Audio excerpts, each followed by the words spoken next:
Muita paz para todos, sejam todos bem-vindos. É verdade, se esse negócio funciona por osmose, eu devo ter uma afinidade enorme, porque morei, residi, dividindo uma parede de centro lá em Anápolis com o Eurípides Barçanufo. Mas também tem outro aspecto que funciona contra o Elvésio, é o tempo. Isso já tem 70 anos, e aí o tempo é implacável. Mas sejam todos bem-vindos.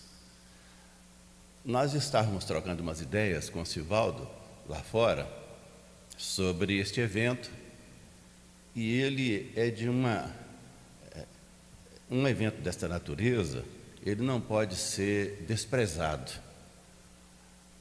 Nós, espíritas, e nós, pessoas, seres humanos, temos que nos mantermos vinculados àqueles que são importantes para nós, que foram importantes e são importantes, porque não tem morte, então eles continuam sendo importantes.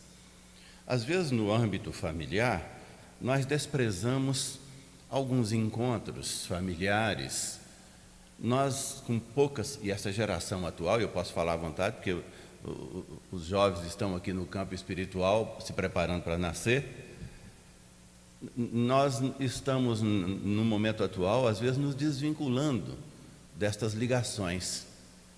Nós estamos ficando distantes. Há um divórcio dentro da família. Exemplo, que é o meu caso especial, eu já tenho lá netos e bisnetos.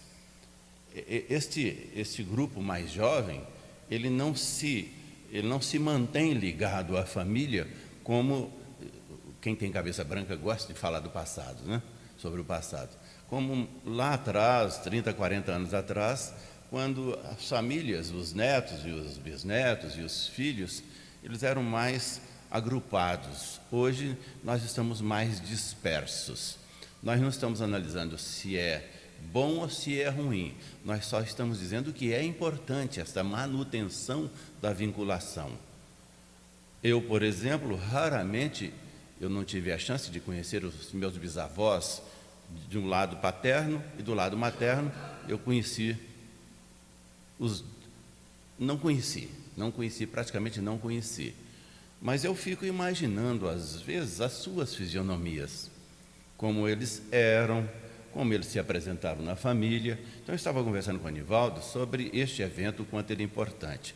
Aqui nós estamos relembrando, são espíritas que estiveram no planeta, especificamente, quase todos eles para nós, no Brasil, exceção do Kardec, e eventualmente de um ou de outro, mas que são eles os responsáveis pelo cristianismo redivivo. Ora, só este tema, cristianismo redivivo e responsabilidade, daria para ficarmos aqui um tempão falando sobre isso, a responsabilidade de ter um grupo de espíritos que se prepararam, que se estruturaram, que combinaram com Jesus e vieram à face do planeta, renasceram, reencarnaram com o objetivo de trazer essas novidades todas. Dentro destas novidades está a convicção absoluta da continuidade da vida, da imortalidade da alma.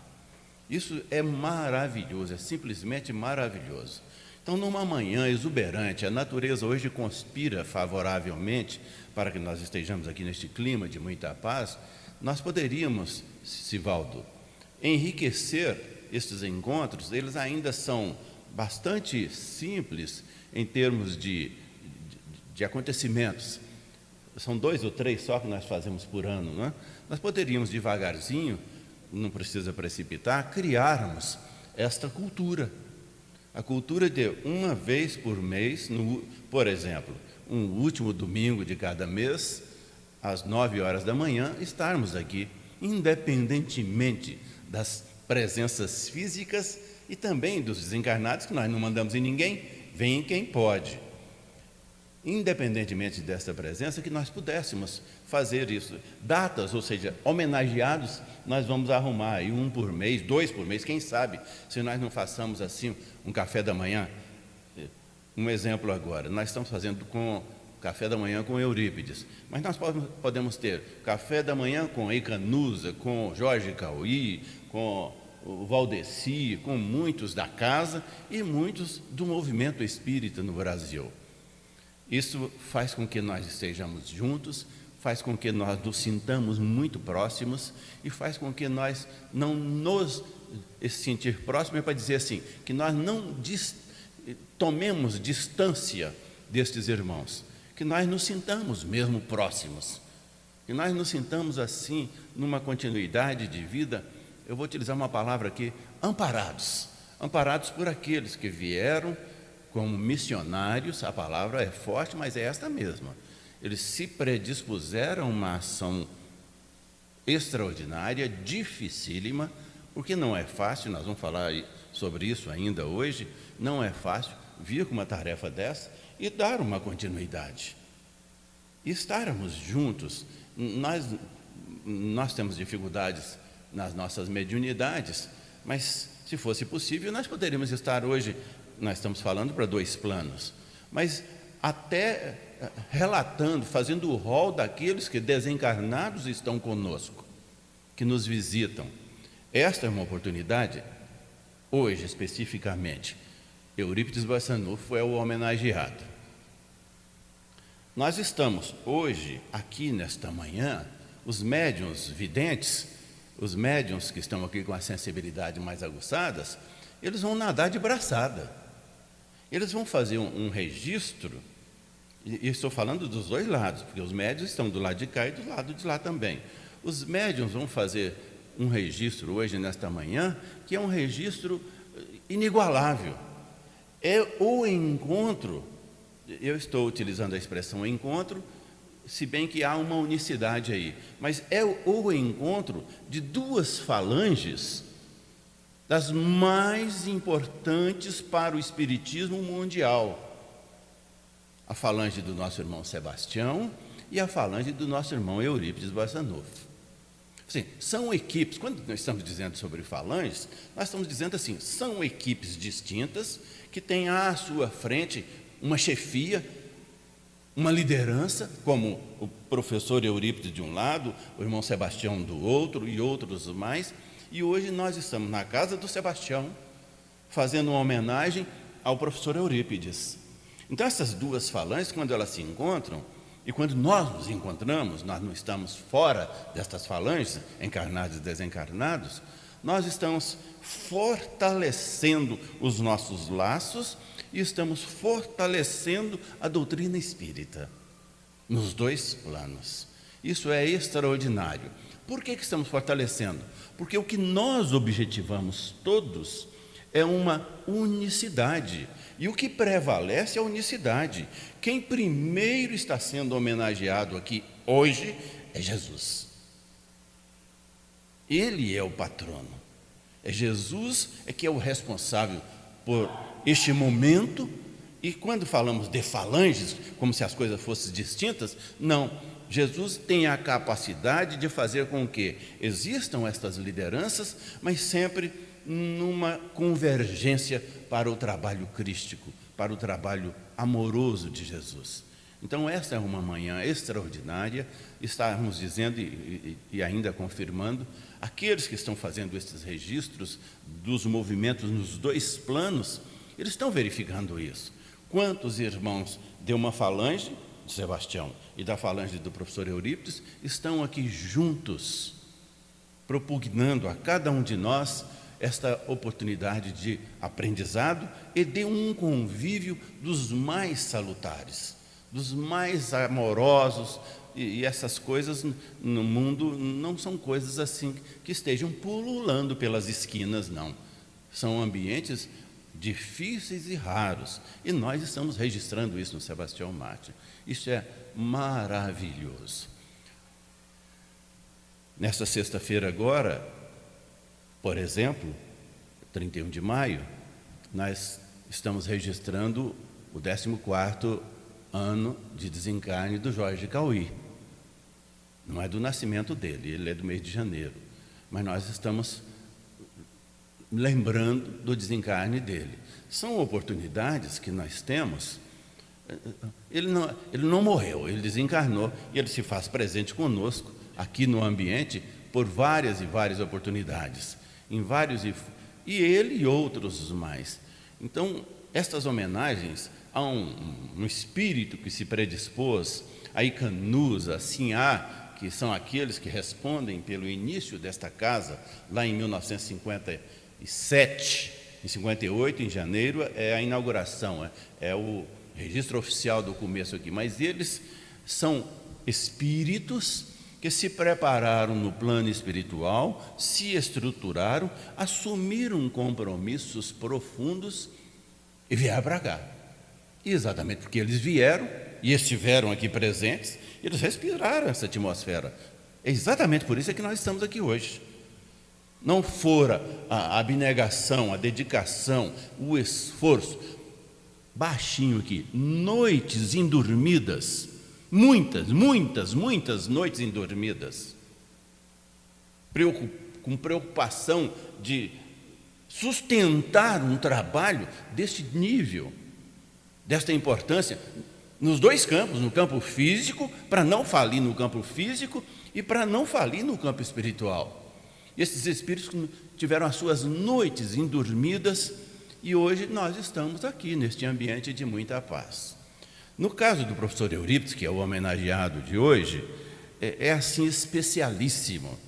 Todos nós sabemos, o Espiritismo só veio parar aqui, o Sebastião Marte é o primeiro centro, ela só veio parar aqui no Distrito Federal, aqui neste ambiente do Núcleo Bandeirantes, porque o professor Eurípides existiu, teria vindo de outra forma, mas nós queremos apenas consolidar isso, porque o professor Eurípides existiu lá no Triângulo Mineiro, lá em Sacramento.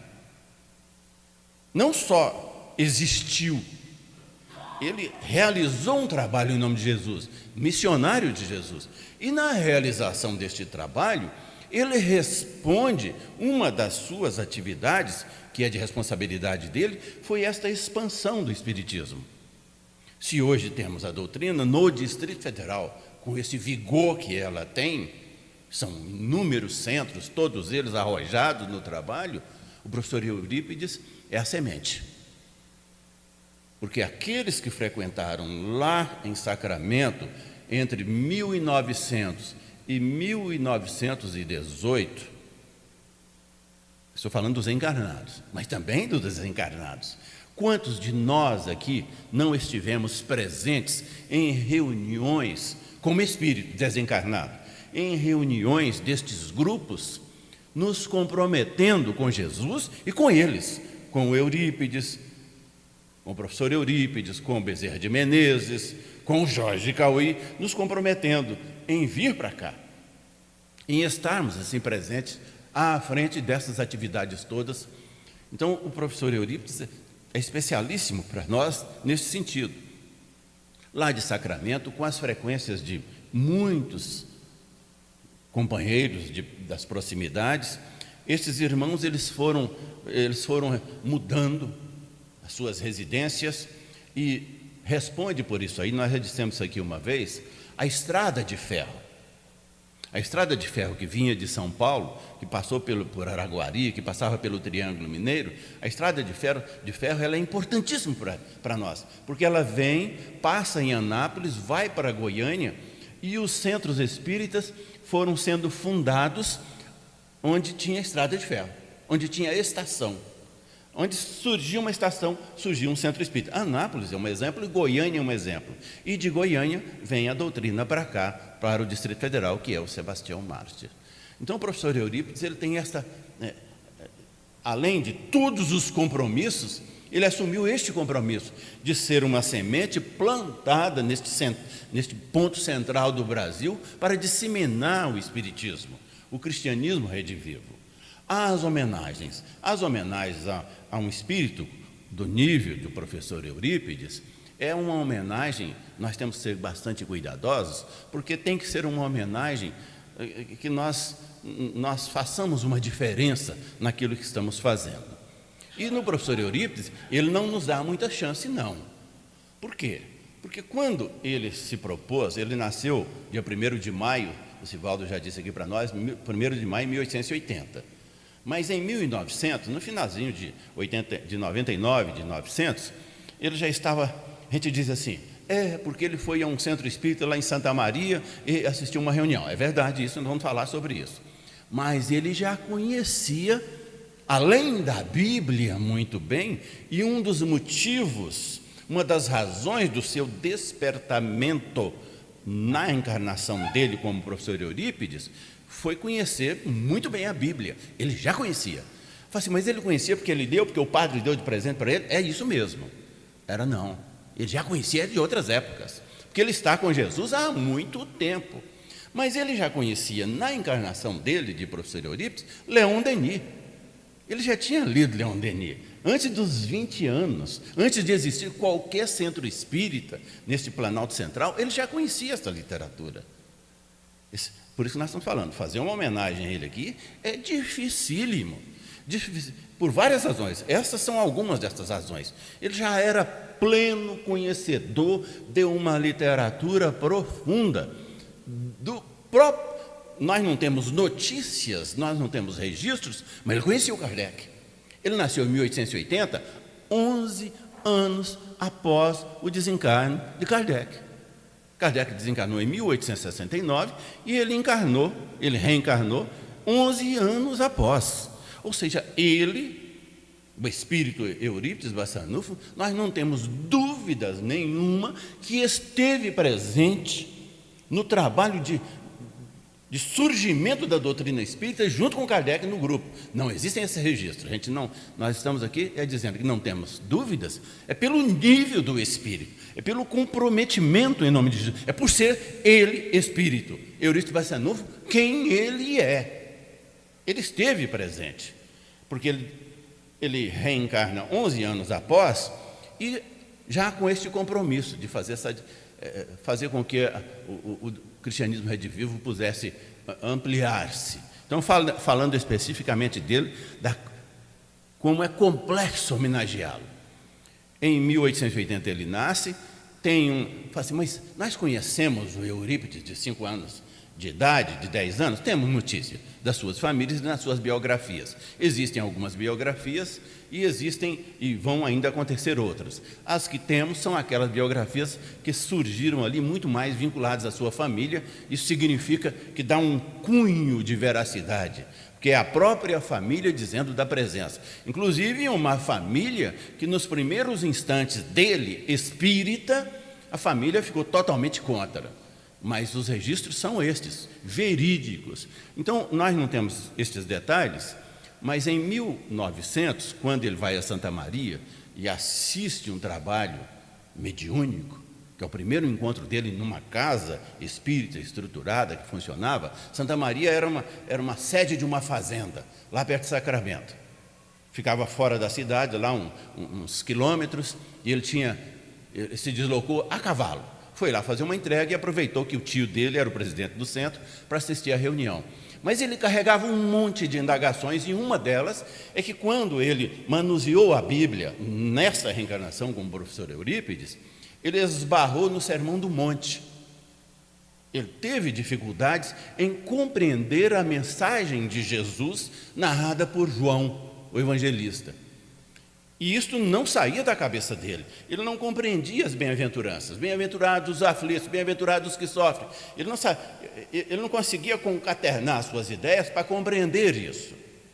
Aí ele vai lá no trabalho mediúnico e a reunião estava acontecendo e ele se encosta lá num canto com 20 anos de idade. E mentalmente nós dissemos da dificuldade em homenagear um espírito deste nível, como o professor Eurípides. E estamos comprovando isso. Um garoto, um adolescente ainda, num interior. O Brasil hoje ainda tem essas regiões abandonadas, ou seja, onde ele viveu não é tão assim isolado, mas na época há 120 anos atrás, era um lugarejo lá, escondido. Ele vai num centro espírita, numa fazenda, quando nem tinham as cadeiras normais, eram pedaços de madeira ali cortadas para as pessoas ficarem sentadas, e ele mentalmente diz assim: olha, eu sei que esse negócio aqui é sério, eu sei que esse trabalho aqui é sério, mas se a vida é isto que os espíritas, ele já conhecia o Leon Denis, se a vida é isso, uma continuidade depois da morte, eu gostaria, olha que ousadia, ousadia para quem pode, é para quem pode. Eu gostaria que João, por isso que é difícil homenagear um homem desse, um espírito desse, que João, o evangelista, se fizesse presente lá naquele oco de mundo de Sacramento, num centrozinho pequenininho, numa fazenda, que as pessoas, até o presidente do centro era analfabeto, as pessoas simplórias, das mais simplórias. Olha o Eurípides como é que se comporta. Se esse negócio aqui é para valer, eu gostaria que João evangelista, João é um dos evangelistas, é aquele que ele viveu com Jesus, dos 4, só 2 viveram com Jesus, João é um deles. Ele ainda era um garoto, ele acompanhou Jesus desde o início.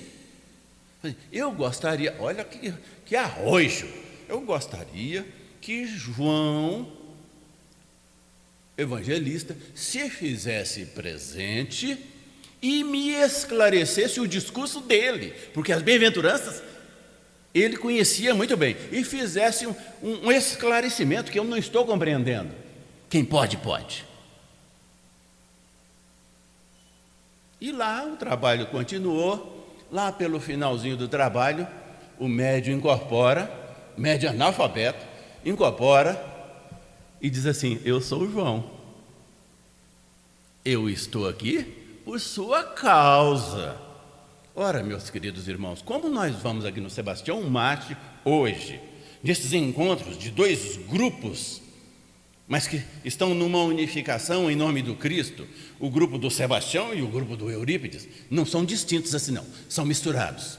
Mas como nós nos encontramos aqui hoje, neste ambiente tão agradável, receptivo, para homenagear um espírito deste naipe, do professor Eurípides, que chega numa reunião pequenininha, com meia dúzia de médiuns, e médiuns analfabetos, e num centro que nem existia lá no fim do mundo, e diz assim: eu queria que o João estivesse aqui, se ele pudesse, ele viesse aqui para me esclarecer. E o João comparece, e o João diz para ele assim: eu estou aqui por sua causa. Como nós podemos homenagear alguém desse nível? Se o João, um evangelista, se predispôs deixar das centenas e centenas de suas tarefas para estar presente lá naquele centro pequenininho. Quando a gente diz pequenininho aqui, essa questão de espaço e de tempo é de cérebro, viu? Nós não queremos nem fazer uma ilação sobre o tamanho daquela casa, a iluminação daquela casa lá em Santa Maria, naquele dia, naquela hora. E imaginemos só a festividade no plano espiritual de um encontro de um João evangelista e um professor Eurípides Bassanufo. E o João chegando e dando uma das maiores lições do cristianismo, fazendo um relato sobre as bem-aventuranças. Olha, quando Jesus diz sobre as bem-aventuranças, é isto, isto, isto e isto. Então, homenagear um espírito desse, para nós fica dificílimo. Mas a homenagem, ela ocorre, é quando neste momento, data vênia e muitas datas vênias ao professor Eurípides, nós estejamos aqui neste momento, nesta convicção das presenças destes irmãos todos. E quando a gente diz assim, é da presença dele, é da presença do João, é sim, assim como Jesus está presente. Nós temos dúvidas que Jesus está presente aqui? Nós não temos dúvidas. Mas nós também sabemos que Jesus, neste mesmo instante, se encontra presente por aí afora, neste planeta Terra inteirinho. Como isso é possível? Da mesma maneira, o professor Eurípides, ele não pode, e nós vamos comentar sobre isso, ele não tem como perder, e eu estou utilizando uma palavra forte e indevida, mas para que nós compreendamos, ele não poderia perder algumas frações de sua vida para se deslocar pessoalmente e vir num ambiente assim. Não, ele se faz presente, como ele se faz presente aqui, e alhures no mesmo momento, no mesmo instante, assim como João também se faz presente. São espíritos que possuem esta capacidade. Nós não temos dúvidas das suas presenças, da presença dele, da presença de outros, da presença de espíritos iluminados, mas que também estão presentes em outros ambientes. Então, a nossa homenagem a um espírito deste nível é quando nós estamos tentando retirar da sua vida, daquilo que nós conhecemos e daquilo que nós não conhecemos nitidamente, lições que sejam de grande valia para nós, que sejam importantes para nós na continuidade da vida, que não é fácil. Nós tropeçamos todos os dias em nós mesmos. Mas quando nós nos lembramos, e aí a vantagem, o benefício, não é vantagem, é um benefício de estarmos fazendo estas homenagens, é porque nós estamos nos sentindo juntos.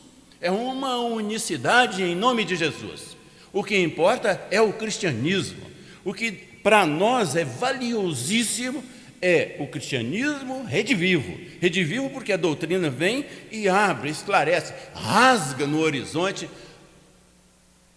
esses patamares todos. Então, homenagear um espírito desse fica complicado, mas prossigamos retirando dos seus exemplos. Agora mesmo estávamos comentando sobre a cultura. A nossa cultura do Sebastião Mártir ainda não é uma cultura de fazermos essas homenagens. Nós ficamos assim, às vezes, meio assustados com estas coisas. Não, nós precisamos disso. Mas imaginemos essa cultura consolidada. Falando do professor Eurípides, lá em Sacramento, lá em 1900, 1901, começa a atividade dele explícita dentro da doutrina espírita. Nós estamos falando, agora mesmo utilizamos uma palavra aqui complicada, ousadia. Da ousadia dele dizer assim, olha, se é possível o João Batista vir aqui, que ele venha e me fale. E o João vai lá e diz assim, sou eu, estou aqui por sua causa. Mas na mesma época, ele recebe o Vicente de Paula num diálogo. Eles dialogam. Quem é o Vicente de Paula? O espírito do mesmo nível desses que nós estamos falando e homenageando. E eles dialogam. E eles dialogam de tal maneira que o professor Eurípides, até então, vinculado a um trabalho que leva o nome do Vicente Paulo, que levava, e ele era uma das esperanças da Igreja Católica lá naquela região. O Vicente Paulo chega para ele e diz assim, larga esse negócio, vá cuidar da sua vida no outro campo. Olha que coisa extraordinária podermos, neste momento, analisar estas coisas. Não é que era para deixar um trabalho que era importantíssimo, como hoje ainda os vicentinos são importantíssimos na assistência. O Lar dos Velhinhos Maria Madalena existe porque nós, está aqui o Lobato testemunho, nós, há alguns anos atrás, numa Kombi que o Lobato tinha, saímos daqui e íamos para Lusiânia, no Lar dos Idosos dos Vicentinos lá. Aí o Cauí, que não regulava muito bem, ele nunca regulou, ele disse assim, tem um lar lá que está sendo assistido, tem idosos precisando, vamos fazer um para nós, vamos fazer um lar aqui. Saiu Maria Madalena daí. Mas fomos nós indo aos domingos para um outro lado. Então os vicentinos são importantíssimos neste mundo de Deus, nesse mundo de Jesus. Mas o professor Eurípides, missionário do Cristo, mensageiro de Jesus, tinha uma missão muito mais ampla. Lá nos vicentinos, o Vicente Paulo cuidava e continuou cuidando. Mas ele disse assim, você tem a sua tarefa, a minha eu cuido, vá cuidar da sua. E ele foi cuidar da vida dele. Então, alguns registros, e é isso que nós queremos aqui hoje, nos apropriarmos destes, não só registros, mas destes eventos, deste aprendizado, para imaginarmos este professor Eurípides trabalhando. Imaginemos assim, estes espíritos que se estruturaram lá logo depois do Kardec, antes do Kardec, para renascerem, principalmente no Brasil, para sustentarem os primeiros núcleos espíritas, são heróis. Um Bezerra de Menezes, heróis não é uma palavra neste campo, não. É só para dar um enlevo. São heróis, porque eles pegaram cru um trabalho inicial que não existia. Isso é dificílimo. Você implantar, você pegar uma semente e colocar no solo para que ela possa nascer. Eles fizeram isso. Então, estes espíritos, normalmente, eles vieram com uma programação de vida. E quando nós estamos falando de programação de vida, nós estamos dizendo assim, estes espíritos, todos eles, tiveram condição de interferir nos seus reencarnes. Que intervenção é essa? De manobrar, de sintonizar com as suas mães, com as suas genitoras, psiquicamente e espiritualmente, e gerenciar um retorno. Não é como o nosso reencarne, não. Nós vamos para um local e ficamos lá num processo de restringimento por vários meses, esquecemos do nosso passado, para que o passado não pese na nossa vida presente, e para que nós não soframos essas interferências. Eles não. Eles se mantêm lúcidos, eles não possuem, eles não se submetem, não têm necessidade de se submeterem a nenhum restringimento, a nenhum isolamento do passado, que são missionários. Então imaginemos o professor Eurípides no seu 5º ano de idade, no seu 6º ano de idade, lúcido, na plenitude dos seus arquivos psíquicos. Franciscano Xavier, a gente tem notícias. Será que eu estou doido quando eu converso com mortos? O espírito com 4, 5 anos de idade? Será que eu estou maluco quando eu converso com mortos? Esses espíritos eles não passam por esquecimento, eles já vêm estruturados. Então imaginemos um professor Eurípides, numa atividade comum dele. Estávamos dizendo das idades. As idades, normalmente, para esses espíritos, são idades prolongadas, numa linguagem longevos, né? São espíritos que vivem muito, viveram muito. Você pega um Bezerra de Menezes, pela época, viveu bem. Você pega um Franciscano Xavier, viveu muito. E nós vamos pegar. Eurípides, não. Ora, nós nunca paramos para pensar sobre isso. Por que o Eurípides, professor Eurípides, desencarnou com 38 anos de idade? É pela sua envergadura espiritual. Ele desenvolvia suas tarefas missionárias nos 2 planos. Aí nós vamos dizer assim, mas nós também. Porque quando nós estamos emancipados do nosso corpo pelo sono, nós estamos no plano espiritual, às vezes aprontando, mas às vezes trabalhando. Mas nós não temos noção, nós não temos disciplina, nós não temos consciência disso aí. O professor Eurípides não. Ele faz. Aí nós estamos nos lembrando dele com 2 anos, com 4 anos, com 6 anos de idade. Mas e quando ele não estava no corpo? Trabalhando. O Hospital Esperança, que é um hospital hoje devidamente conhecido aí pelos espíritas, o Hospital Esperança já estava sendo erguido no plano espiritual antes do seu desencarne. O professor Eurípides já estava construindo o hospital ainda quando encarnado. Fala, mas isso é difícil de entender. Não, não é não. Não é não.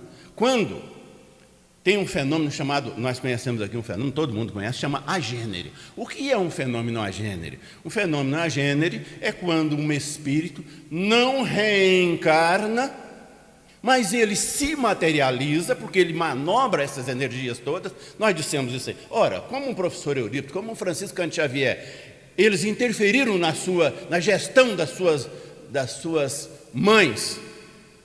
Ora, o espírito pode, ele tem condição de fazer isso. O fenômeno agênere é quando um espírito já trabalha com essas energias todas, materializa-se, se faz presente no nosso meio, vive uma temporada conosco e desaparece, sem reencarnar, sem ventre materno. É um espírito que se materializa sem o ventre materno. Ele não reencarna, isso é agênere. O professor Eurípides não é um agênere. Ele nasceu do ventre da sua mãe. Mas ele tinha uma vida dupla. Quando ele estava dando as aulas, a gente já estudou isso aí, todo mundo conhece essas coisas. Ele dava suas aulas para aqueles meninos lá, de repente ele ouvia o chamado, o pedido de socorro de alguém que estava distante, numa daquelas fazendas lá. As crianças já sabiam.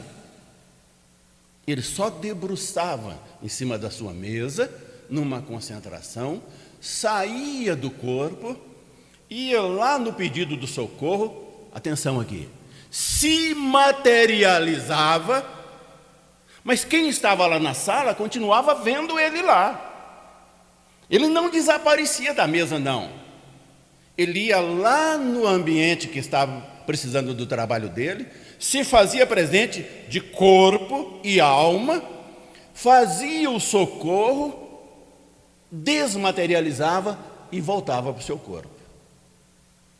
Quem é que pode fazer isso, senão alguém que convive com tranquilidade e com domínio do espírito, das energias, para estar em dois mundos no mesmo momento, porque o corpo dele continuava lá, coração batendo, biologicamente funcionando, e o cordão, claro, ele reencarnou, então tinha um cordão ligado com ele lá, mas ele estava presente lá no banco, respirando. Se chegasse um médico lá, ele disse, não, ele só está dormindo, mas ele se materializava lá no local que alguém o chamava.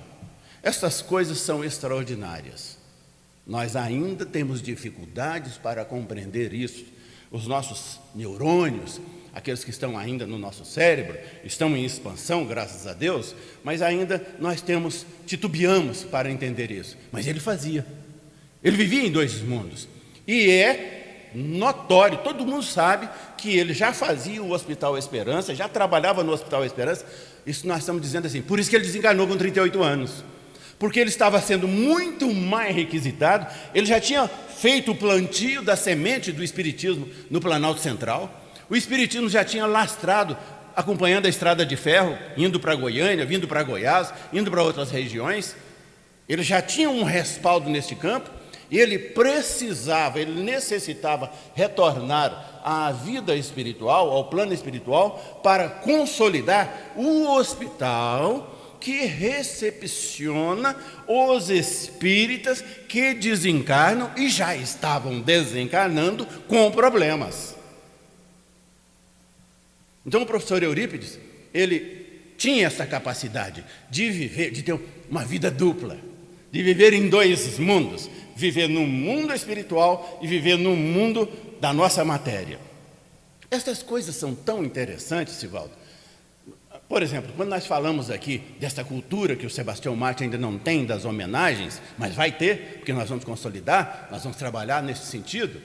Imaginemos, numa presença hoje maravilhosa desse ambiente físico e espiritual, como os benefícios são intensos, e quantos de nós não poderíamos estarmos, neste momento, envolvidos nisso aí, e não estamos nem aqui, nem viemos aqui. O professor Eurípides, lá em Sacramento, quando ele falava lá no centro, que não tinha som, não tinha isso aqui, não tinha microfone, né? Ele falava a seco. Em muitas oportunidades, a cidade inteira ouvia o professor Eurípides falando. A sua voz reverberava. A sua voz saía, e não era grito como eu estou gritando, não. Era calmo, sereno, e a sua voz era registrada. Aí nós poderíamos indagar agora assim, mas todos aqueles habitantes de Sacramento e das redondezas, eles estavam ouvindo o professor Eurípides? É possível que um ou outro não. Aqui é possível que isso ocorra. Tem alguns irmãos nossos que às vezes se fazem presente aqui, ficam 50 minutos aguentando o orador aqui, mas eles não ouvem nada. Então é possível que lá um ou outro não ouvisse, mas a grande maioria da cidade ouvia a lição do professor Eurípides, e a sua voz reverberando, sem sistema de som, sem internet, sem WhatsApp, mas reverberando, e as pessoas registrando essas coisas na acústica da alma, nas fibras mais íntimas do ser. Nós temos que evoluir, nós temos que caminhar, nós temos que aproveitar estas homenagens, estas lições, para começarmos a trabalhar mais intensamente neste processo. Estamos trabalhando. O mundo de hoje é muito melhor do que o de ontem, e não é possível, numa terra maravilhosa como esta, que Jesus se faz presente constantemente. Isso tem, a gente ia dizer, tem 2000 anos? Não, tem bilhões de anos, porque é desde quando o planeta foi, aquela fumacinha saiu do Sol. E Jesus se fazendo presente é uma garantia, é uma segurança que o amanhã vai ser muito melhor do que o hoje, querendo ou não. Nós todos, querendo ou não, o amanhã será muito melhor do que hoje, porque o hálito amoroso de Jesus se faz presente. Agora, se nós, especificamente, individualmente, ainda não estamos conseguindo a sintonia com o Cristo para as melhorias pessoais, é uma outra questão. Mas o planeta, a vibração terrena, ela será sempre melhor. Ela será sempre melhor. Amanhã, melhor do que hoje. Porque Jesus, ele é o co-criador do planeta. E só a presença amorosa dele já é uma segurança, já é uma garantia para todos nós de que o mundo será melhor. Teremos problemas amanhã, depois, daqui a um ano, muitos problemas, mas não é em função da ausência de Jesus, não. Não é em função da não presença de Deus, não. É em razão dos nossos próprios limites, das nossas próprias dificuldades. Então, continuando na homenagem ao nosso professor Eurípides, que nós estamos explorando a sua vida para aprendermos um pouquinho. Posso fechar agora, 10 para as 10? Além desses processos todos, consta nessa biografia vasta dele, muitos ainda vão escrever sobre ele, que num determinado momento, isso é para analisarmos aqui, num determinado momento, ele sai, ele deixa o seu corpo lá na escola, vai até um local para atender uma senhora, e o marido dessa senhora estava indo procurá-lo. Aí ele já tinha realizado esse socorro. O marido chega, ele fala assim: pega esta garrafa d'água, leva e dá para sua mulher, aqui tem um remédio. Aí ele, intimamente, aquela pessoa, é o que nós estamos dizendo de ouvir. Às vezes a gente está juntinho e não ouve. Ele não ouviu. Ele apenas registrou as palavras do Eurípides, mas ele não entendeu. É como o boi que você bate na cangalha, não é? Você bate lá com a vara, ele tem um código, o código dele não foi tocado. E ele riu intimamente e depois riu à vontade. No meio da estrada, trocou a água. Consta que o professor Eurípides, lá na cadeira dele, soube disso. Foi lá e teve que botar outro remédio na garrafa para que, quando chegasse, a mulher, ao tomar a água, convicta de que o professor Eurípides tinha atendido o seu pedido, pudesse melhorar. E melhorou. Melhorou tanto que ela insistiu: volte lá e diga, e fala para o professor Eurípides mandar mais água. Aí é quando o Eurípides diz para ele assim: olha, essa agora você não joga fora não, porque me deu um trabalho enorme. Me deu um trabalho enorme. Eu tive que ir lá, você jogou água fora, pegou a água do Ribeirão, na estrada. Eu tive que ir lá e pegar aquela água que você pegou no Ribeirão e botar remédio nela de novo. Quem é que pode fazer isso? Senão alguém que tem uma vida em duas dimensões com enormes facilidades. Mas essas enormes facilidades ele não conquistou como o professor Eurípides, não. Ele conquistou desde quando ele encontrou com Jesus, há 2000 anos atrás. Encontrou só, muitos de nós nos encontramos. Não, ele não só se encontrou com Jesus, ele se jogou nos braços de Jesus. Ele se entregou, é algo absoluto, é uma entrega. Tanto é uma entrega que nas reencarnações que ele vem tendo de lá para cá, o trabalho dele é missionário. É um trabalho de fazer com que nós, que ainda estamos com os corações endurecidos, consigamos recepcionar estas coisas mais delicadas da alma e progredir, e andar, e nos tornarmos criaturas felizes. Então, estamos nos encaminhando para o encerramento, mas registrando a nossa alegria, a satisfação, a responsabilidade de estarmos numa homenagem e convicto da presença dele, não só aqui, mas em muitos outros ambientes, dele, do professor Eurípides, de Sebastião e de outros espíritos iluminados, e que deles nós estamos retirando, buscando extrair aquilo que é a essência, para que nós também possamos ter vidas futuras do mesmo nível, das mesmas condições. Vai demorar alguns milênios, mas isso não tem problema não. O tempo está à nossa espera, está à nossa disposição. Depende da nossa vontade, é do nosso desejo. E que esse desejo, nestes encontros, nesses cafés, com Eurípides, com Francisco Cândido Xavier, com Bezerra de Menezes, esses desejos eles possam se consolidar e nós nos sintamos unidos uns aos outros, neste nível, neste plano e com os outros planos, para prosseguirmos nesta jornada, nesta caminhada complicada, mas que deve ser das mais amorosas, das mais agradáveis, das mais positivas. Que Deus nos abençoe, que o professor Eurípides seja sempre conosco e cada um destes espíritos aqui presentes da mesma forma. Muito obrigado.